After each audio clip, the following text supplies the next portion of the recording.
Olá, sejam bem-vindos a mais um vídeo. Neste vídeo eu vou trazer algumas informações essenciais para a leitura do livro Dom Quixote, do Miguel de Cervantes.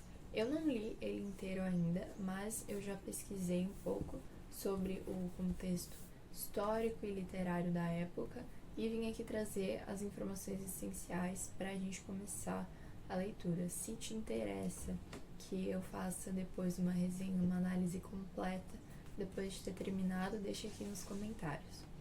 Bom, então começando pelo contexto histórico da Espanha na época. O Cervantes escreveu a primeira parte em 1605 e a segunda em 1615. A Espanha estava vivendo uma decadência, tinha passado por uma era brilhante, mas agora estava em decadência, né? E era um momento crucial de briga entre a reforma protestante e a contra-reforma. Então eles tinham uma certa obsessão com limpeza de sangue, né? Que as pessoas não poderiam ser descendentes nem de judeus nem de muçulmanos.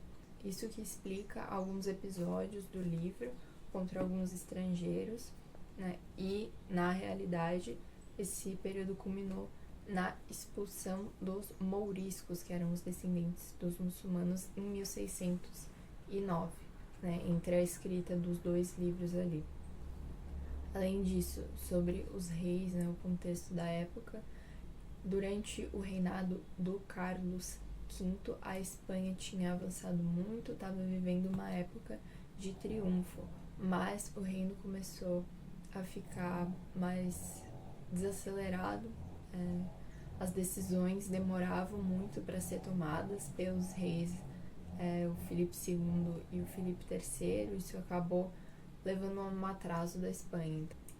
E o Filipe II queria muito preservar o catolicismo e lutou com garras e dentes contra a reforma protestante, lutou a favor da contra-reforma, só porque esse é tanto mesmo que eu acho que teve algum papa, se eu não me engano, ou alguma pessoa importante da época, que falou que não sabia se ele realmente estava com interesse de defender o catolicismo ou se era mais por interesse político. A Espanha então tentou conter a revolta protestante, mas perdeu ali em algumas partes, mas por outro lado conseguiu manter a religião no seu país, se defendeu dos otomanos e terminou a sua unificação. Então a gente saiu daquela época de triunfo, agora estava vivendo uma época mais de atraso e que a sociedade também já estava mais em decadência. Voltando um pouco mais para o lado social, agora a Espanha estava vivendo uma crise econômica e a nobreza estava em declínio, né? O país estava repleto de arbistres, que eram pessoas que davam conselhos ao governo, muitas vezes conselhos ruins, sobre como administrar a economia, os problemas militares e econômicos. E essa é uma das figuras que o Cervantes satiriza na obra. Além disso, na época também a gente tem muitos dos hidalgos, que significa filho de algo, hijo de algo, que era uma baixa nobreza, uma aristocracia rural. Eles não pagavam impostos, mas também não eram muito ricos e não trabalhavam manualmente, ou seja, era uma classe que não era nem muito rica, mas também que eram ociosos, então não tinha uma função muito definida nessa nova ordem social. É justamente aí que se encaixa o nosso protagonista, Dom Quixote, né? Além disso, havia uma mentalidade na população de que o governo poderia resolver essa situação, essa crise econômica. Então a gente tem essas pessoas que estão ociosas, que negam a sua responsabilidade no trabalho, na construção do país e do governo, na participação, que jogam esse trabalho pro governo, que acabou não conseguindo dar conta, né? Como a gente vê pela crise que teve. Agora, sobre o nome e o lugar da obra, a gente tem esse nome Dom Quixote. Essa terminação, o ote, que é para ter uma conotação ridícula, para tirar sarro de alguma coisa, como a gente diz, velhote, grandote, alguma coisa assim.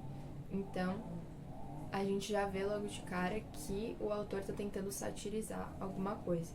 Além disso, é Dom Quixote de La Mancha. La Mancha era uma região plana, árida, seca, ou seja, é um local muito comum para esse herói que se considerava extraordinário.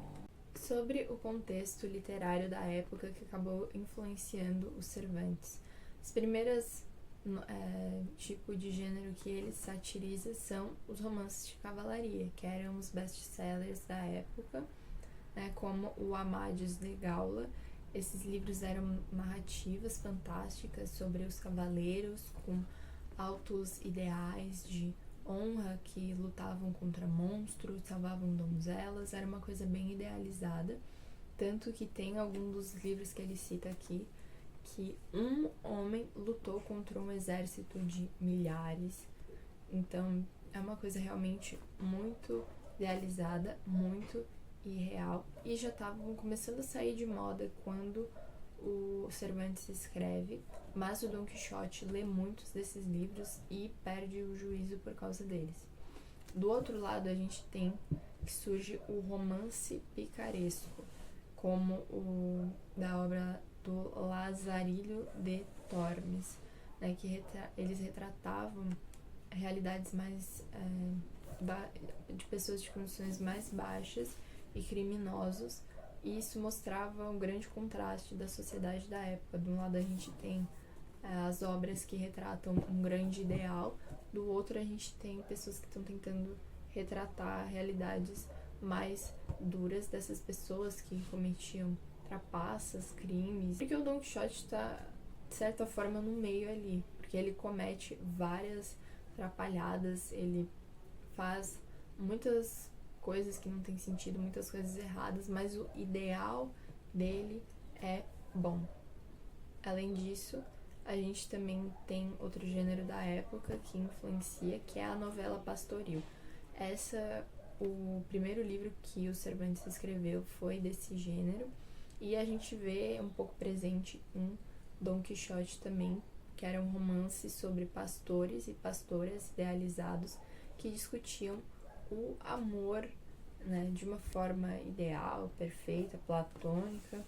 Nessa obra do Dom Quixote, então, na primeira parte a gente vê bastante desse cenário de um clima mais rural e a satirização desse gênero também, com várias histórias de pastores que não eram tão idealizados assim. O Dom Quixote, então, satiriza e critica a sociedade da época, porque enquanto as pessoas estavam colocando expectativas em instituições, em outras coisas, apesar do Dom Quixote ele ter as atrapalhadas dele, ele ter os problemas, as dificuldades, pelo menos ele mesmo resolve fazer o bem.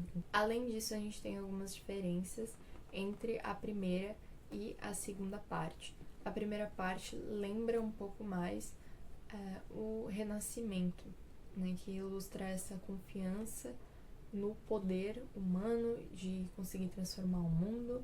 As paisagens são mais claras, são mais ao ar livre.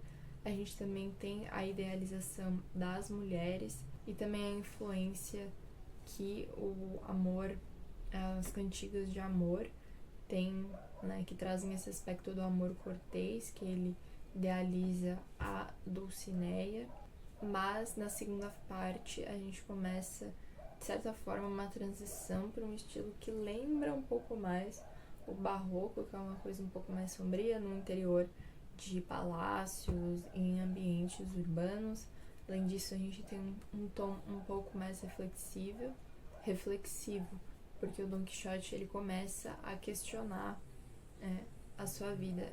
Esse tom mais reflexível se deve em parte por conta de uns problemas que teve para a publicação da segunda parte, porque alguém publicou em 1614 uma falsa continuação do Dom Quixote, então o Cervantes teve que se adiantar um pouco para publicar a verdadeira segunda parte para provar que era mesmo ele. Isso transformou a obra, a obra então passou a utilizar a metalinguagem, ou seja, os personagens eles sabem que que eles foram imitados, por isso eles começam a se questionar e a obra adquire esse tom mais reflexível que lembra um pouco mais o barroco. Outra inovação narrativa para a época foi que o narrador é um personagem diferente. Ele criou um personagem fictício árabe, um historiador. Além dessa crítica e mistura de vários gêneros, ele consegue satirizar muito todos esses gêneros, esses ideais da sociedade da época e trazer uma realidade muito humana, retratar esses ideais, esses sonhos humanos e ao mesmo tempo o quanto isso pode nos tornar ridículos dependendo de como a gente leva, de como a gente segue esse caminho. Em contrapartida, a gente tem o Sancho, que representa uma visão de mundo um pouco mais real, talvez, mas a gente não sabe se é uma visão só mais tola ou se é uma visão de sabedoria popular, porque o Dom Quixote, pelos seus ideais, ele é muito mais nobre, só porque o Sancho, por ele estar afirmado na realidade, ele conseguiria lidar a vida de uma forma muito mais prática.